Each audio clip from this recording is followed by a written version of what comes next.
হরে কৃষ্ণ বন্ধুরা, তোমরা সবাই কেমন রয়েছো? তো এই যে সকালের খাওয়া দাওয়ার কাম আগে সেরে নিয়েছি। তো সকালের খাওয়া যার যার খাওয়া আছে খাওয়ায় দিয়ে পাঠিয়ে দিলাম। তারপরে এই যে ঝড় বৃষ্টি হইতেছিল, তখন তো বৃষ্টির দিনে এই যে লাইন তো চলে গেছিলো, আন্ধার হয়ে গেছিলো, তখন বাতি একটু জলে দিয়ে থুয়ে দিলাম। তারপর পূজা টুজা করে এদিকে প্রসাদ দেওয়ার বাকি ছিল, তো প্রসাদ ছিলই না। তারপরে রুটি বানিয়ে দিলাম, ঠাকুরকে রুটি বানিয়ে দিব। এই যে তো আটাটি মেখে নিয়ে নিলাম প্রথমে, তারপর এখানে আলুগুলো ঝুড়ি ঝুড়ি করে কেটে নিয়েছি। তো আলু আর টমেটোর একটা ভাজা করে নেব। এই যে নতুন একটা প্যান বার হয়েছে, যে মানে অনেক দিন হলো, এটা মানে অনলাইন থেকে কিনে নিয়ে আনিছিলাম। তো ননস্টিক প্যান হয়। তো এই যে দেখুন ঢাকনাটিও কি সুন্দর, ছোট, বেশি বড়ও না। এই যে দেখুন সাথে এই যে এটাও পাওয়া যাইছে। তো চটফট করে আগে রুটিগুলো বানিয়ে নিলাম।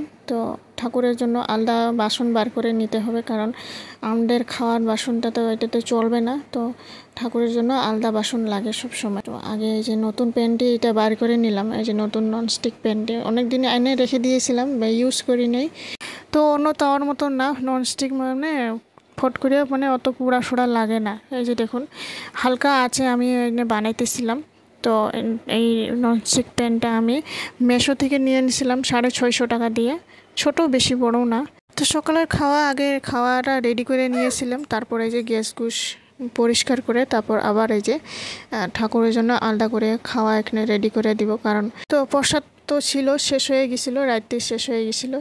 তো এই যে দেখুন রুটিগুলো একটু সুন্দর করে ঘি দিয়ে মাখিয়ে কি সুন্দর নরম হয়েছে, আবার সুন্দর করে ফুলেও, আবার ননস্টিক প্যানে কি সুন্দর ফুলে। তারপর সবগুলো রুটিগুলো বানিয়ে নিই, রেডি করে নিই।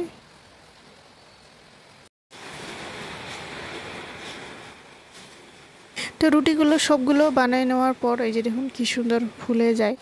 তো এই যে তারপর রুটিগুলো বানিয়ে নেওয়ার পর এদিকে আলু আর টমেটো দিয়ে সুন্দর করে ভাজা একটা করে নেব। একটু পাঁচফোড়ন দিয়েছি, তেল দিয়ে সুন্দর করে আগে আলুগুলো ভাজাভাজি করে নেব। 2-3টা কাঁচা লঙ্কা দিয়ে দিয়েছি।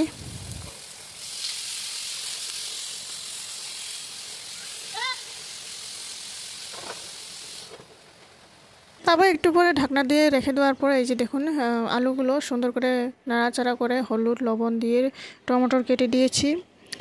একটা মোটা টমেটোর কেটে দিয়ে সুন্দর করে নাড়াচাড়া করে একটু পরে ঢাকনা দিয়ে রেখে দেওয়ার পর তারপর এই যে সবজিটি হয়ে যায়।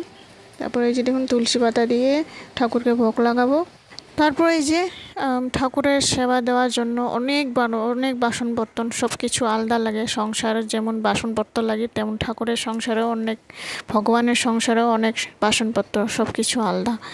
তারপর এই যে ভোগ শোক লাগিয়ে দিয়ে তারপর আমরা প্রসাদ পাবো। তো এই যে সকালে একটু জল খেয়ে নিই, তারপর আমরা এই যে প্রসাদ পাবো। তারপর এই যে বর তো তখন তো সেই বৃষ্টি ছিল, বৃষ্টির সময় তখন আবার ভিজে কিভাবে যাবে, তো আমার রেনকোট কিনে নিয়ে আসলো, তারপর চলে যায় বা